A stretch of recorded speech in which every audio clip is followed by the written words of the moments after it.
Caswell Boot Co is based in the DC area and makes designs for both the ready-to-wear and custom markets. The owner and founder, Kevin, is a boot and shoe fanatic like most of us, and he decided to put his passion into action. I always respect when people do that. I've never quite had the gusto to really go all the way and jump into something like that I'm really passionate about. The boots and shoes are made either in Spain, Portugal, or Indonesia, in the case of his hand-welted line. So all three of those places, of course, places with a very rich and long history in the boot and shoemaking world. I've had experience with other Caswell stuff in the past, but today I'm showing off and talking about their first dress shoe and their first inclusion in the Essentials collection, the Arlington Derby. The first release only comes in this Ebbtide, it's kind of a tough word to say, Ebbtide Nutmeg from SB Foot Tannery. Now you'll probably recognize that as the tannery owned by Red Wing. I believe they bought them in 1984. They've used Ebbtide Nutmeg here and there on some releases over the years, Red Wing has. It's not one of their main leathers, though. You won't find it on the Iron Ranger or anything like that. It does have a very subtle milled grain, which I think gives it a lot more casual feel than a pure smooth leather, which I think works for these. The color is a medium dark brown, has hints of mahogany in the light, just a slight bit of richness. Overall, I think it's a pretty versatile brown for one that's, on the darker side. Stick around and we'll talk about what I like about the shoes, perhaps what I'd change about the shoes, and maybe if they're right for you. I'm Patrick, and this is Rocky Mountain Style.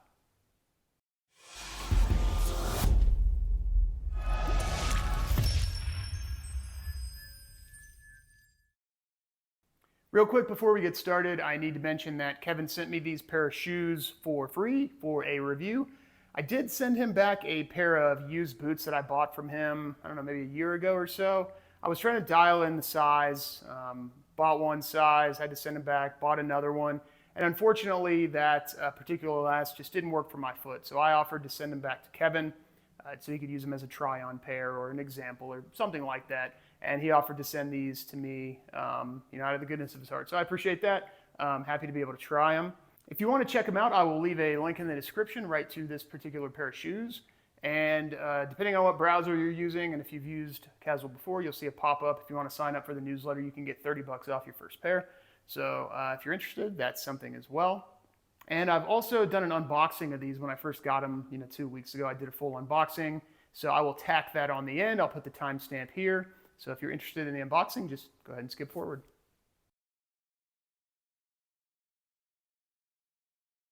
Now with that out of the way, what do I like about the shoes? Quite a bit as it turns out. Now first, this is kind of like more of a feel thing, but when you think about the design of shoes and material selection, the materials selected, the design that you put into the shoe, how it's constructed, really all need to work cohesively together so that the shoe fits the person that's wearing it and fits the outfits that they want to wear that with. So I believe with these, they've hit that perfect mark where they're very obviously a more casual dress shoe. You're not going to wear this with a tuxedo or anything like that. Even if they were black, you wouldn't wear them with something super formal. But the pattern on the leather, just the very subtle sort of, it's not Scotch grain, but the very subtle patterning on it. The fact that the leather's a little bit matte, it's not super shiny. The contrasting welt stitch there, both top and bottom. The fact that the sole is a little bit chunkier, being that it's Goodyear welted and not Blake stitched like some dress shoes. The antique brass eyelets. Really, it's a quite casual shoe. And I think it fits exactly for the demographic. I don't think people are coming to a boot manufacturer to buy shoes to wear formally. They're buying something so that if they can't wear boots to the office, or if they need to wear these to an event, or if they just like dress shoes, they're coming to a company like Caswell. So I think Kevin nailed it with the material selection and just the overall design fitting his audience and fitting his target market. I guess that's kind of what I'm trying to get at. Now the second thing I like is the last itself. So this is on the Morris last. The only other last I have experience with is the Harris last in the Shaw boot model. This last for me, it's a little bit, I'm not sure if it's supposed to be a little bit bigger, but these are 9s. The Harris I had were 9.5s, which ended up being a little bit snug. And wearing dress socks in these in a 9 are good. So there's no slip or anything like that either. So I think this overall might have a little more volume up here, which is kind of where I had the issue with the Harris last. It was sort of squeezing me right here a little bit too much. But with this Morris last, everything's perfect. Now, I was kind of nervous when Kevin sent me the 9s. He knows what I wear, and we've talked plenty of times before. I told him I was going to wear them with thin dress socks, just standard dress socks, and I thought I was going to end up with a 9.5, but he sent me a 9, and when I saw him, I thought, those probably aren't going to fit. You'll see that in the unboxing video. I sort of postulate about that, but they're absolutely spot on. So if you are thinking about buying something in the Morris last, and you're in between, like, oh, should I get this size or that? Definitely get the size below, especially if you want to wear the shoes with like a dress sock or something like that. Now, the third thing, and something that's going to resonate with everyone, is the price point. I think $299 for this particular pair of shoes represents a pretty great value. Now, I asked Kevin, I said, hey, what are all the synthetic materials used? Now, the toe stiffener is elastic, which is pretty common even in super high-end shoes, and the heel counter is leatherboard. So that's it. The rest of it's leather. All the pieces that you would expect to be leather, midsole, insole, that kind of stuff, are leather. So $299 for something that's got similar materials, similar construction, and through 9 wears, I think they're really nice. Probably the nicest dress shoes I've ever owned. Now, I've never owned a pair of, Lokes, or that's not the one I was thinking of, Crockett & Jones, John Lobb. I've never owned like a really high-end pair, but I've had lots of the kind you'd buy at the mall for $150, your Johnston & Murphy's. I've had them from Joseph A. Bank. I've had some from Helm Boots. I've had some dress shoes from Warfield & Grand. I've had it's loafers, not dress shoes, but from Allen Edmonds. Had some, 1 or 2 other places, Florsheim maybe. So nothing super high end, and these are most definitely the nicest I think I've had. Have some from Parkhurst, which are about $50 more than these. I have the Parkhurst Bidwells. Very similar as far as quality and construction goes, I think, with the Parkhurst Bidwell. Actually, they, the Parkhurst being casual as well, I think they occupy that same spot in the market. And the Parkhursts are $50 more. I think they're pretty comparable, so you'd probably give the value edge here to the Caswell. I just hope, maybe there's some more options in the future. So $299, and if you, first time buyer, $30 off, call it $270. Hard to beat that, really.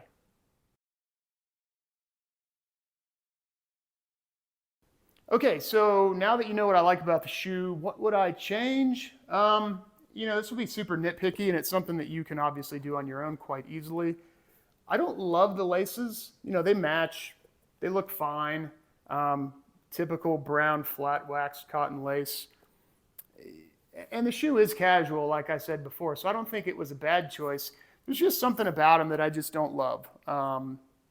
Maybe in the future I'll try with some different laces to see if I can make them match certain outfits more closely, or if I can maybe make the formality go up and down the scale a little bit. But I always appreciate when you get 2 lace options, and I know that does add a couple bucks to the price. And when you're trying to keep something at a certain price point, it's hard to do that. But I always appreciate when you get 2 lace options with a pair of shoes or boots, so you can sort of see which fits you better. Really, there's nothing else to criticize. As I'm standing here, now this is another nitpick. So on the bottom, and I'll put a close-up video here, you can see just after 8 or 9 wears, you're already getting a little bit of wear on the stitch on the bottom, which isn't a big deal. If those stitches wear through, the shoe's not going to fall apart. That's not the way these stitches work. But if there was a channel milled into the sole, the stitch could sit down in, and you wouldn't get that degradation of the stitch just after a single-digit amount of wears. So again, that's just another nitpick. Now, the other one is more of just a business decision, I guess. And I can see why he didn't, but I would have appreciated launching with, at least 2 leather options, if not 3. When you're a small company, it makes sense, launch with 1 option and then see how it does. If it does well, you can put more money into more options. But it might be one of those things where you get a false equivalency because you maybe put out a dark leather shoe, and maybe there's a bunch of people that happen to be looking for a medium or a light shoe, and they say, hey, I really like that Arlington, but I'm not going to buy one because I don't need another pair of dark, derbies, which could skew the sales figures. So, and then maybe Caswell sees that, hey, these aren't selling well, I'm not going to do another leather, when if they just would have done 2, they would have seen that the demand was there. Perhaps I'm wrong about that, but you know, and maybe this is why I haven't never started a business. There's a lot of risk involved, but yeah, definitely hope to see more leather options and colors in the future. Maybe something, you know, a little bit lighter, maybe a rough out, maybe even a suede. I think that would be really, really cool. So yeah, that's really it for things I might change. All right, to close the video out before we get to the unboxing, should you get these? Now, whether or not you buy a pair of shoes is always a very personal choice. I think these excel at going with denim and chinos. So if you're looking for a pair of dress shoes to maybe wear in warmer weather, if it's a little too hot for boots, or if you just like to change pace a little bit, maybe you can't wear boots to the office, whatever it happens to be, if you're able to wear them with denim or chinos, I think these are fantastic. If you're buying them just to wear with slacks or maybe even a low formality suit, you can still do that, but I think that's not exactly where they excel. So if this is your price range and that's your use case, I think you should definitely consider these and put them on your list. All right, now that's it for me. You know the drill. If you have any questions, leave a comment below. If you liked the video, if you appreciated the time, if you appreciated the shoe, maybe smash the like button. Like Davey504, smash the like. No, he says slap the like. Never mind. On to the unboxing. Thanks, guys. Hey, everybody. Welcome back to Rocky Mountain Style. My name is Patrick. Today we are opening up a pair of the first dress shoe from Caswell Boot Company. So I'm a big fan of boot companies branching out and doing different types of footwear, not just boots. Obviously, a lot of the lessons you learn from making boots can be applied to pretty much any footwear. So if someone makes good boots, good chance that they're going to make good shoes as well. There you go. Caswell, quality leather goods. So this is interesting. I'll have to ask Kevin about this. Caswell Boot Company, but they've got belts now doing shoes. So I was going to ask him, quality leather goods. Like, is he going for a little bit of a branding switch just to be Caswell instead of Caswell Boot Company? But probably neither here nor there. But yeah, so we've got the Arlington and Ebbtide Nutmeg. Size 9D. Thought we were going to go with a 9.5, but we'll see what happens. This is on the Morris Last. Yeah, Ebbtide Nutmeg is the only leather available so far for this first run. Kevin did a lot of iteration on these. I appreciated how he sort of went back and forth with the community on Reddit and on the Rocky Mountain Style sub. Sorry, not sub. What's it called? Discord server. And sort of, showed early prototypes and got people's opinions on them. So pretty cool.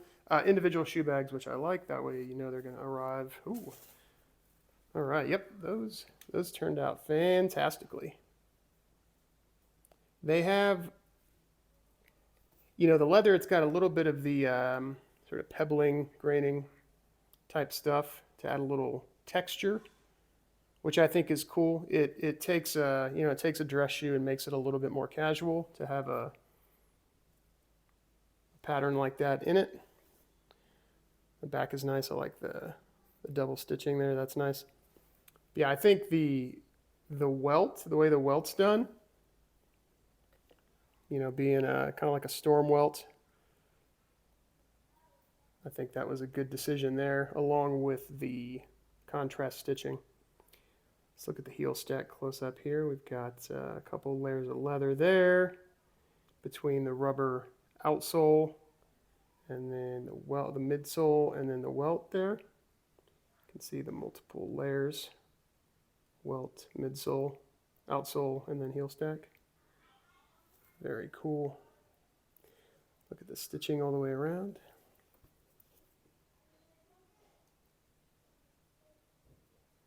Yeah, it looks really nice.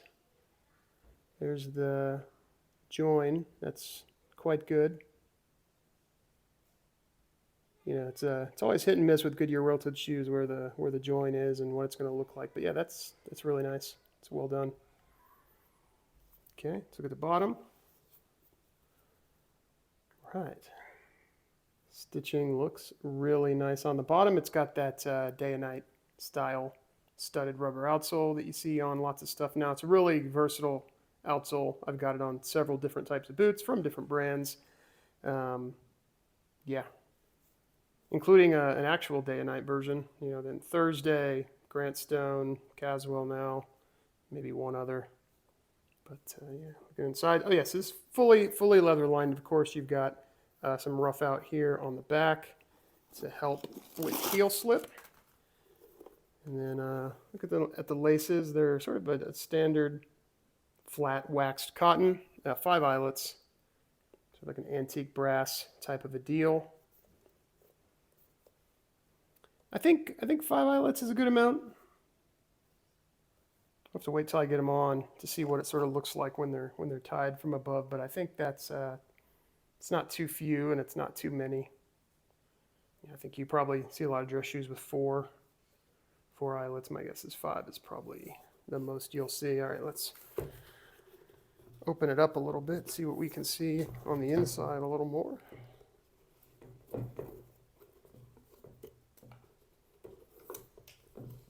If we can. But yeah, it says 9 there. So on this Morris last, he says go down half size, which should be more like 9.5 for me. So I don't think these are probably going to work, but we'll try them on and check anyways. All right, so let's check out the other one real quick. So Ebb Tide Nutmeg, of course, is from SB Foot Tanning of Red Wing fame. That's the tannery that Red Wing owns. I don't think it was always that way, but if memory serves, sometime in maybe like the 80s or so, they bought the tannery. Now it exclusively makes, well, yeah, probably for a period exclusively made leathers for Red Wing's use, but obviously now anyone can buy stuff and make whatever they want from it. I did a quick Google before this. Ebb Tide Nutmeg has been featured on and is currently featured on some Red Wing work shoes, nothing in the Heritage line. But yeah, they're still actively using it, it looks like. So first glance, this shoe looks just as good as the other one. Pretty perfect. A little, no, it's I saw the light reflecting off that little tiny variation there. It looked like a scratch for a second, but it's not. You can see from that angle, just fine. All right, yeah, I don't see anything I would call like really an imperfection at all. Yeah, just a little bit of difference in grain there. But like, that's not even a thing. That's just fine. Yeah, these are beautiful. I think Kevin did a great job. This is a good looking shoe. All right, so I'm going to put these on, see if they fit. If they don't, so you'll see a picture of me in these regardless. But I'll mention if I had to send them back and get a bigger size. So, all right, thanks for watching.